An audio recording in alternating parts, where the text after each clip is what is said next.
How are you all? I hope you are doing good. आप सब अच्छे होंगे बेटा।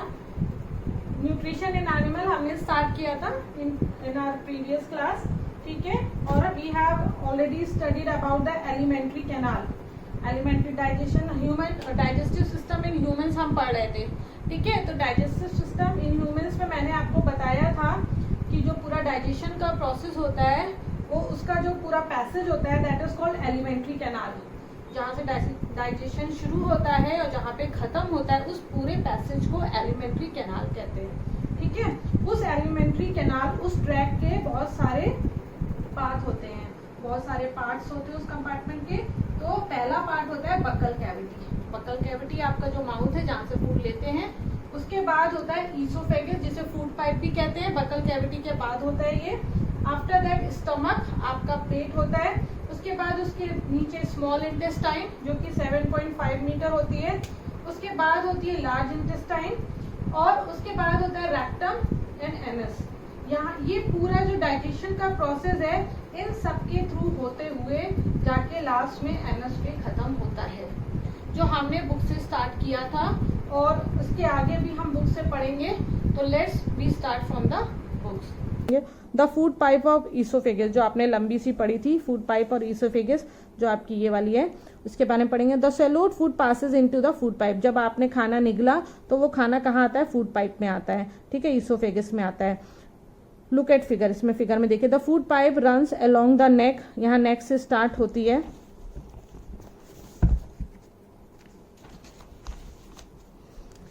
and the chest. Food is pushed down by movement of the wall of the food pipe. Actually this movement takes place throughout the alimentary canal and pushes the food downward.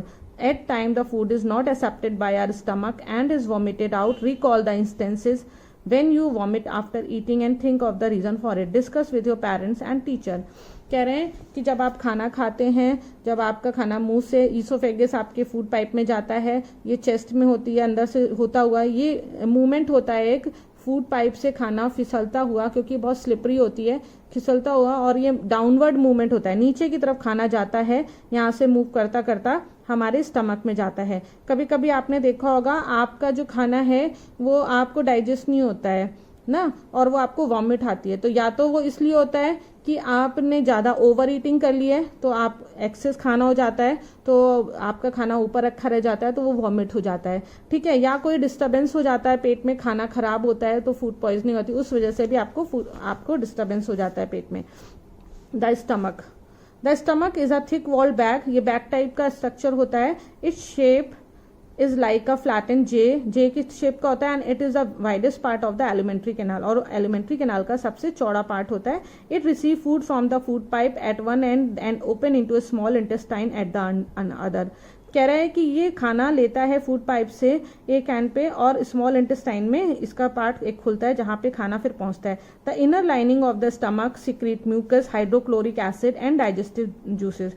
कह रहे हैं जो inner lining होती है stomach की, ये mucus निकालती है, एक लिक्विड सा स्ट्रक्चर होता है चिपचिपा सा, वो निकालती है, हाइड्रोक्लोरिक एसिड निकालती है और डाइजेस्टिव जूस निकालती है। The mucus protect the lining of the stomach. Mucus जो होता है वो स्टमक की जो लाइनिंग होती है वॉल की, उसको प्रोटेक्ट करता है। जो एसिड होता है हाइड्रोक्लोरिक एसिड, वो क्या करता है, जो खाने में बैक्टीरिया और जो बाहर के माइक्रो ऑर्गेनिज्म आते हैं उन्हें किल करता है, ठीक है। And make the medium in the stomach acidic, और वहाँ का जो मीडियम है खाने का उसे एसिडिक बनाता है। And help the digestive juices to act, जिससे कि डाइजेस्टिव जूस उस पर एक्ट काम कर पाए।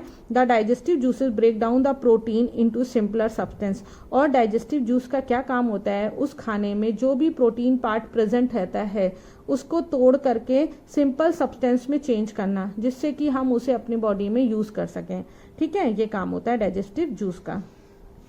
द स्मॉल इंटेस्टाइन जो होती है highly coiled and is about 7.5 metre long. जो स्मॉल इंटेस्टाइन होती है वो मुड़ी हुई होती है, कॉइल्ड होती है और 7.5 मीटर लंबी होती है। It receive secretion from the liver and the pancreas, beside it wall also secrete juices, ठीक है। ये कह रहे हैं कि लीवर और पेंक्रियाज से सिक्रीशन रिसीव करती है और इसकी वॉल जो होती है वो भी जूसेस सिक्रीट करती है। The liver is a reddish brown gland, red brown colour का ग्लैंड होता है, situated in the upper part of the abdomen and the right side. ये ऊपर बॉडी के ऊपर पार्ट में होता है, एब्डोमेन में राइट साइड में। It is the largest gland in the body. और लीवर जो होता है बेटा वो लार्जेस्ट ग्लैंड होता है हमारी बॉडी का, पूछा जाता है। What is the name of largest gland in our body? It secrete bile juice. इसमें से कौन सा जूस निकलता है? Bile juice that is stored in a sac called the gall bladder.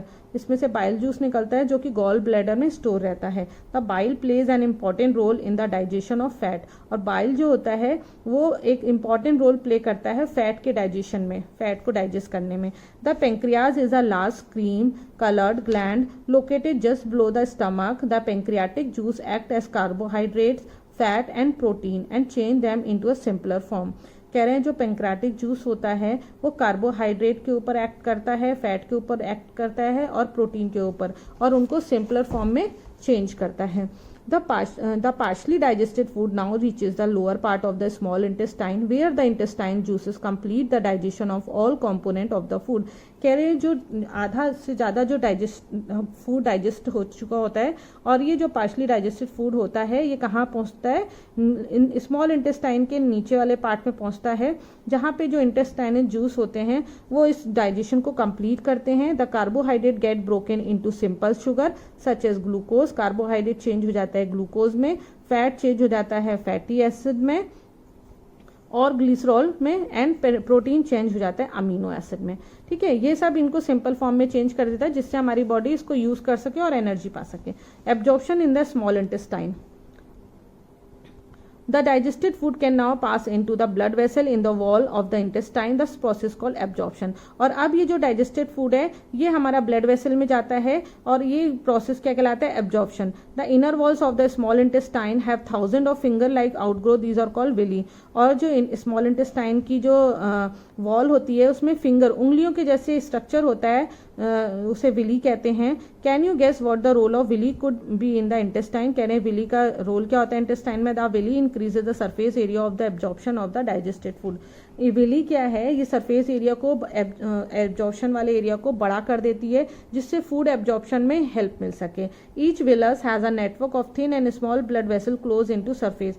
और इन विलस के अंदर भी छोटे छोटे स्मॉल ब्लड वेसल्स का नेटवर्क होता है, जाल होता है। The surface of the villi absorb the digested food materials. The absorb substance are transported via the blood vessels to different organ of the body where they are used to build complex substances such as the protein required by the body. This is called assimilation.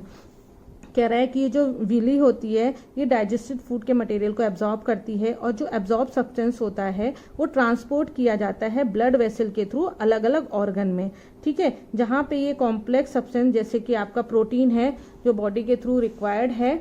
ठीक है, ये जो process है जहाँ पे transport किया जा रहा है ये सारी चीजें यूज की जा रही हैं, इसको क्या कहते हैं? एसिमिलेशन। एब्जॉर्ब किए जा रहे हैं assimilation. In the cell glucose break down with the help of oxygen into carbon dioxide in water and energy is release. हाँ, और सेल में क्या होता है? ग्लूकोज ब्रेक डाउन होता है ऑक्सीजन की हेल्प से, ऑक्सीडेशन की प्रोसेस होती है जिसमें help of oxygen into carbon dioxide, उसमें कार्बन डाइऑक्साइड में चेंज होता है और वाटर निकलता है एंड एनर्जी रिलीज होती है। The food that remain undigested and unabsorbed enter into the large intestine. और जो फूड अनडाइजेस्टेड रहता है, जो हमारे बॉडी के लिए यूजेबल नहीं होता है, अनएब्जॉर्ब्ड होता है, वो लार्ज इंटेस्टाइन में आ जाता है। Large intestine, the large intestine is a wider and shorter than small intestine. It is about 1.5 meter in length. large intestine नाम तो large है लेकिन small intestine से छोटी होती है, 1.5 मीटर की होती है, वो आपने देखा था 7.5 की होती है। Its function is to absorb water and some salts from the undigested food material.